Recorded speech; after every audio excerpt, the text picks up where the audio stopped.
રાજ્યમાં મેઘરાજાના ધોધમાર રાઉન્ડની તૈયારીઓ શરૂ થઈ ગઈ છે। 8 અને 9 ઓગસ્ટે રાજ્યના અનેક વિસ્તારોમાં ભારે વરસાદ પડવાની શક્યતાઓ છે। ઉત્તર ગુજરાતના કેટલાક જિલ્લામાં ભારે વરસાદની સંભાવના છે।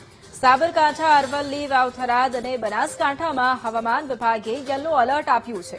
આ સિવાય દરિયાકાંઠાના વિસ્તારોમાં ભારે પવનના પગલે માછીમારોને દરિયો ન ખેડવાની સૂચના આપવામાં આવી છે।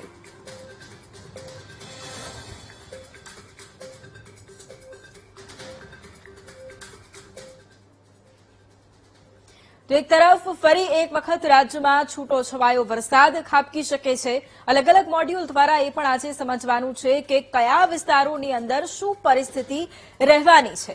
આજે જ્યારે એક વખત વરસાદ છે એનો એક રાઉન્ડ પૂરો થયો છે, અત્યારે રાજ્યના અમુક ભાગોની અંદર માત્ર છૂટો છવાયો વરસાદ વરસી રહ્યો છે, ત્યારે તેની વચ્ચે આગામી દિવસોની અંદર શું સ્થિતિ રહેવાની છે એ આપણે હવે સમજીશું।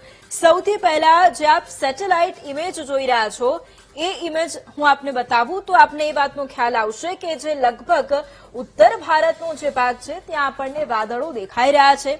આ સાથે જ બંગાળની ખાડી છે તેની આસપાસના જે વિસ્તારો છે ત્યાં આપણને દેખાઈ રહ્યા છે। સાથે અહીંયા એક સિસ્ટમ પણ થોડી સક્રિય થઈ છે, પરંતુ એવી આશા છે કે એ સિસ્ટમ ગુજરાતની ઉપરથી પસાર થાય, પરંતુ જો એ ગુજરાતની ઉપરથી પસાર થશે તો તેની સીધી અસર ગુજરાત ઉપર જોવા મળશે। એટલે વરસાદી માહોલ લગભગ આપણને 14 તારીખ બાદ જોવા મળી શકે છે, પરંતુ શું સ્થિતિ રહેશે એ પણ હું આગળ આપને બતાવીશ કે જ્યાં કયા કયા જિલ્લાઓમાં વરસાદી માહોલ રહેવાનો છે। આપ અત્યારે જોઈ રહ્યા છો સેટેલાઇટ ઇમેજના માધ્યમથી કે જે દક્ષિણ ભારતનો જે ભાગ છે ત્યાં પણ આપણને વરસાદી માહોલ જોવા મળવાનો છે। ત્યાં પણ જે સ્થિતિ છે એ આપણને કપરી દેખાતી જોવા મળશે। હવે આગળ આપણે અન્ય ભાગોની પણ વાત કરી લઈએ, ત્યારે ગુજરાતમાં શું સ્થિતિ રહેશે એ આપણે સૌથી પહેલા જોઈ લઈશું, પરંતુ એ પહેલા જે પરિસ્થિતિ છે એ આપને બતાવી દઉં છું કે આપણે અહીંયા જોઈ રહ્યા છે સૌથી પહેલા તો એ જે સિસ્ટમ છે અહીંયા સક્રિય થઈ રહી છે। હવે જ્યારે એ સિસ્ટમ અહીંયા સક્રિય થઈ રહી છે ત્યારે ગુજરાતની ઉપરથી આ સિસ્ટમ પસાર થવાની છે। ગુજરાતમાં આપણને વરસાદી માહોલ જોવા મળશે।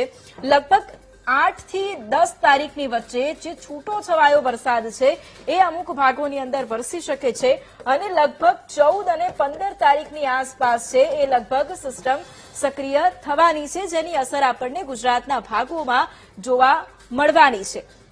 અત્યારે જે સ્થિતિ આપ ગુજરાતની જોઈ રહ્યા છો એમાં આપ જોઈ રહ્યા છો કે જે કોસ્ટલ એરિયાઝ છે ત્યાં આપણને થોડો વરસાદ, કચ્છના અમુક ભાગો એટલે ત્યાં પણ કોસ્ટલ એરિયાઝમાં વરસાદ જોવા મળી રહ્યો છે। મધ્ય ગુજરાતના જે અમુક ભાગો છે ત્યાં છૂટો છવાયો વરસાદ, અત્યારે તમામ ભાગોની અંદર હળવોથી મધ્યમ વરસાદ જ વરસી રહ્યો છે, ક્યાંય ભારે વરસાદ નથી વરસી રહ્યો। આ સિવાય આપણને દક્ષિણના ભાગોમાં પણ વરસાદ જોવા મળી રહ્યો છે। છૂટો છવાયો વરસાદ અત્યારે તમામ ભાગોની અંદર વરસી રહ્યો છે, એટલે ચિંતાજનક અત્યારે એવી કોઈ પણ સ્થિતિ નથી કે વરસાદ એક નવો રાઉન્ડ અત્યારે શરૂ થયો હોય એવી કોઈ જ સ્થિતિ અત્યારે જોવા નથી મળી રહી। હવે 9 તારીખની જે સ્થિતિ આપણે જોઈશું તો આપણને ખ્યાલ આવશે કે રાજ્યમાં લગભગ જે દક્ષિણ ગુજરાતનો આખો ભાગ આવી ગયો, ઉત્તર ગુજરાતનો આખો ભાગ આવી ગયો, મધ્ય ગુજરાતનો ભાગ આવી ગયો। આપ જોઈ રહ્યા છો કે આ ભાગોની અંદર આપણને હળવોથી મધ્યમ વરસાદ જોવા મળશે, પરંતુ આ મોટા ભાગના કારણ કે ઉત્તર ગુજરાતનો ભાગ, દક્ષિણ ગુજરાતનો ભાગ, મધ્ય ગુજરાત, પૂર્વ ગુજરાત આ તમામ ભાગોની અંદર આપણને હળવાથી મધ્યમ વરસાદ, પરંતુ આ જે જિલ્લાઓ છે તેના મોટા ભાગના વિસ્તારોની અંદર આપણને હળવાથી મધ્યમ વરસાદની સ્થિતિ જોવા મળશે। બીજી તરફ આપણે કચ્છ જોઈ લઈએ, સૌરાષ્ટ્રનો આખો ભાગ જોઈ લઈએ તો ત્યાં તમામ વિસ્તારો તો નહીં પરંતુ ખૂબ ઓછા વિસ્તારો એવા કે જ્યાં આપણને વરસાદ વરસતો જોવા મળશે, એ પણ છૂટો છવાયો વરસાદ આપણને જોવા મળશે। અત્યારે પણ વરસાદની પરિસ્થિતિ આપ જોઈ રહ્યા છો તો ઉત્તર ગુજરાત અને દક્ષિણ ગુજરાત અને મધ્ય ગુજરાતમાં જ આપણને વધારે જોવા મળી રહી છે, પરંતુ આ તરફ સૌરાષ્ટ્ર અને કચ્છમાં જે પરિસ્થિતિ આપ જોઈ રહ્યા છો કે ત્યાં એવો વરસાદ અત્યારે નથી। અને એ પણ સૌથી મોટી વાત એ છે કે અત્યારે આ વરસાદ ન હોવાને કારણે પરિસ્થિતિ છે એ પણ ત્યાં વિકટ થોડી બની રહી છે, કારણ કે ઘટ છે વરસાદની એ ત્યાં સર્જાઈ છે। હવે આવનારા દિવસોમાં જે સ્થિતિ રહેવાની છે, કારણ કે મેં જણાવ્યું કે 2 દિવસ સારા એવા વરસાદની આગાહી કરવામાં આવી છે, એટલે અહીંયા આપ જોઈ રહ્યા છો કે ડાર્ક જે ગ્રીન ઝોન છે એ અહીંયા બની ગયો છે, એટલે એમાં અમદાવાદ એટલે કે મધ્ય ગુજરાતના પટ્ટા આવી ગયા। આપ જોઈ રહ્યા છો કે લગભગ જે ભાગ છે ઉત્તર ગુજરાતનો એ પણ આવી ગયો અને દક્ષિણ ગુજરાતનો આખો આ ભાગ આવી ગયો, એટલે આ તમામ જિલ્લાઓની અંદર સારો એવો વરસાદ વરસવાની સંભાવના છે. મોટાભાગના જિલ્લાઓમાં વરસાદ વરસવાની સંભાવના છે.